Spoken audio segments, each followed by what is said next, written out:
of the worst kept remastered gaming secrets finally has a release date, has been revealed, has been given a trailer, and has been given platforms. But is it skipping the Nintendo Switch?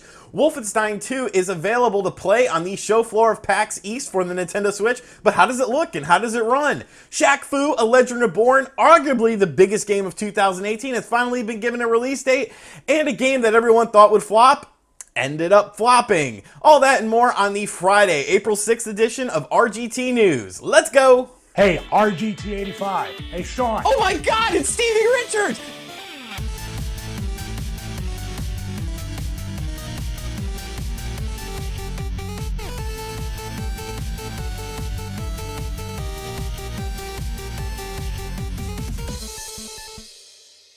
So it's been heavily rumored that Spyro would be getting a remaster for modern consoles. Now, many people may remember Spyro, especially retro gamers. I remember playing the first two Spyro games on the original PS1 back in 7th or 8th grade, and they were a pretty fun time. I did enjoy them. Big collectathons where you played as this weird purple dragon character. Well, it looks like Spyro is ready to come back, much like Crash Bandicoot was ready to come back, with a remastered trilogy of the first three games called Spyro Reignited Trilogy. Now, this game will be releasing on September 21st, and like I said, it is a remaster of the first three games, and there's a brief trailer that was released for the game that really shows the graphical fidelity and the steps that they took in remastering this game. There's even some side-by-side shots that they showed of the original game running against the remaster of the game, so it's pretty impressive to look at. It's definitely great to see Spyro back. He had been sort of regulated to Skylanders in recent times, so it's nice to see this game come back and a new generation of gamers be able to check it out. Like I said, this game will be coming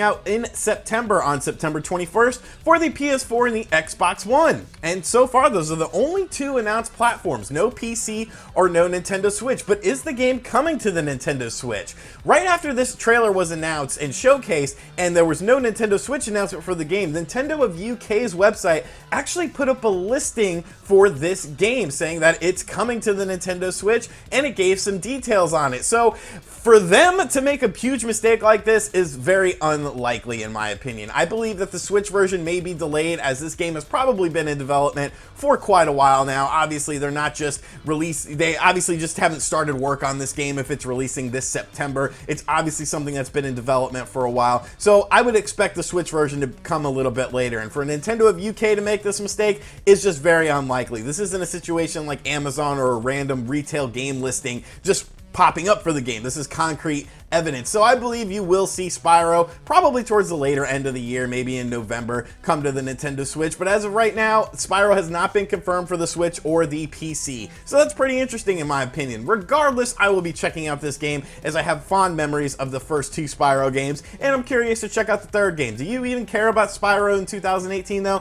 Let me know in the comments section down below. One of the big Nintendo Switch games for spring that's been shrouded in a lot of mystery is Wolfenstein II. Now, this game was announced last year during a Nintendo Direct around the same time that Doom was announced and given a release date, but we never got any sort of concrete information on Wolfenstein 2 for the Nintendo Switch. After they announced Doom, they showed a picture and said Wolfenstein 2 is coming sometime in spring 2018, and that was it. We actually haven't seen anything since then. Well, Wolfenstein 2 is one of the games that's playable on the PAX East show floor for the Nintendo Switch, and Game Explained is at the event, and they took a 14-minute sort of off-camera look at, or off-screen look at Wolfenstein 2 for the Nintendo Switch, and much to the surprise of maybe a lot of people, but not to me personally, the game is looking pretty good. It honestly looks a hell of a lot better than Doom did when it first launched on the Nintendo Switch. Everything is nice and fluid, the environments look nice, the textures are very high resolution, everything looks very good, and some people are surprised by this, as Wolfenstein 2 was definitely a bigger scope when it comes to single player than Doom, but because of the game not having a multiplayer aspect, Wolfenstein 2 is a single player only experience.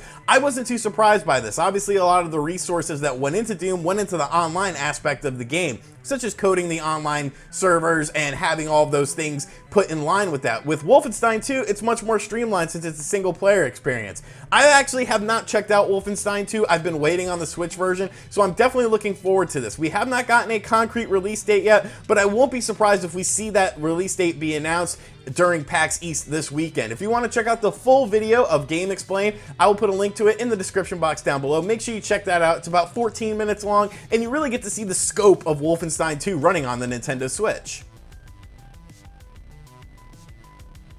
Retro gamers may remember a game called Toki, which was a spitting ape. Yes, a monkey that spits on you, because that's cool. I like monkeys. I like spitting on people, I guess. And Toki was an arcade game. It was also ported over to the NES and the Sega Genesis. Well, Toki is coming back, and he's actually coming back to the Nintendo Switch. It's going to be a remaster of the original game, and we don't really have much information on it right now. There's been 2 screenshots released for it, and it definitely looks a lot like that Wonder Boy remake that we saw come out on the Nintendo Switch, the PS4, and the Xbox One. It looks like this game may actually be a Switch exclusive. The only thing that's really been said is that this game will be launching towards the end of 2018, but as someone who enjoyed the original Toki, I'm glad to see him back. I really think the Switch can be a bastion of retro franchises being reborn, because a lot of people are taking a liking to the retro games on the Switch, whether it's games like Wonder Boy or Blaster Master Zero. Retro games seem to find a home on the system, so I'm looking forward to this game. It's nice to see the spitting ape back. Bring back all the 90s gaming mascots, the early 90s and the late 80s gaming mascots. We might as well. Everyone's coming back. We even have Bubsy come back. Toki, you're more than welcome to come back, buddy. One of the most anticipated games of 2018 has to be Shaq Fu: A Legend Reborn, right? Right? A lot of people have been waiting for Shaq Fu: A Legend Reborn for many reasons, most of them just out of morbid curiosity. We all remember the original Shaq Fu game, and it wasn't great.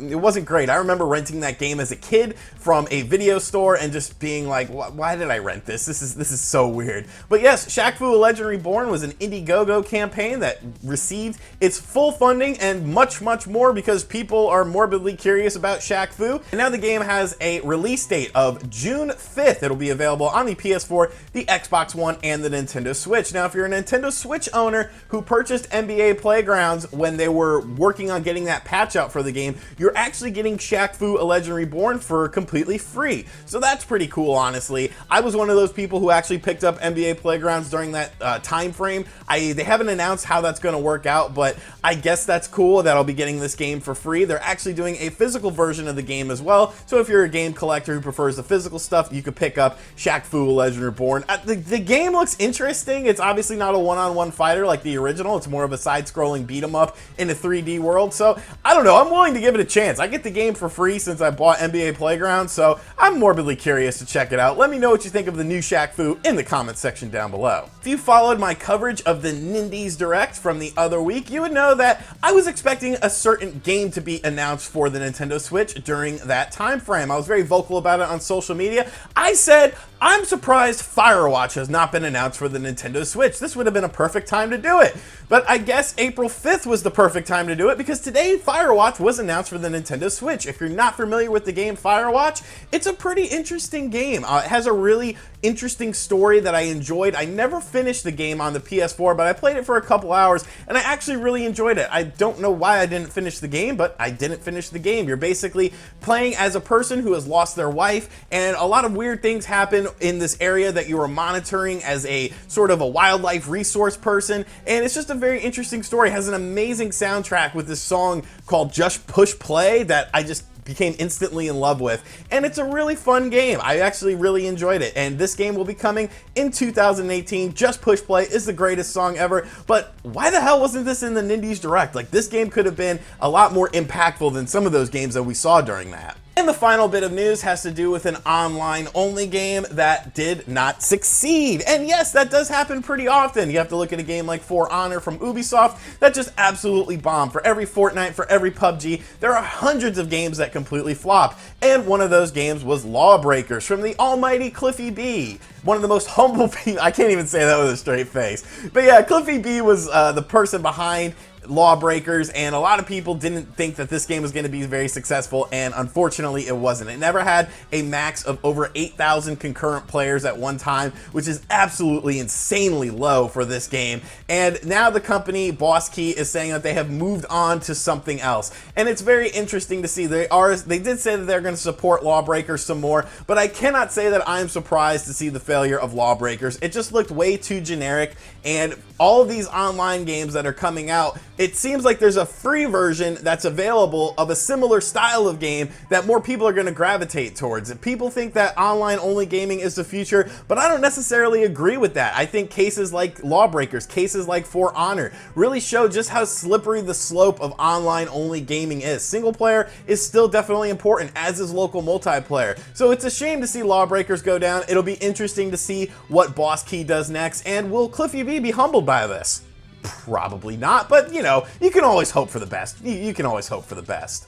And that is going to do it for the April 6th edition, Friday, of RGT News. Thank you guys for checking out this video. Let me know in the comments section down below if you are excited for Spyro's return, if you are excited for Shaq Fu like I am, sort of, a little bit, and what you think of Wolfenstein II running on the Switch. I know a lot of people seem to be surprised by how good it looks. Me, I'm not one of them. I expected it to look this good. And of course, all of the other news from Toki the Spitting Ape to Firewatch coming out on the Nintendo Switch. There's a lot of great news the past few days, and I'm glad I was able to bring it to you guys. Let me know your thoughts in the comments section down below, and as always, thank you for watching this video. If you're new to the channel, make sure you hit that subscribe button and turn on notifications. RGT News is every Wednesday and Friday morning at 9 a.m. Eastern sharp. A Monday edition will be introduced very soon as well, so if you enjoy the show, you're going to be getting more of it soon. And if you really like my face, check out all the links in the description box down below. We got Patreon with a ton of cool rewards, t-shirts, social media, all sorts of ways to keep up to date with the world of RGT85. I will catch you guys in the next video. Later. RGT85! RGT85!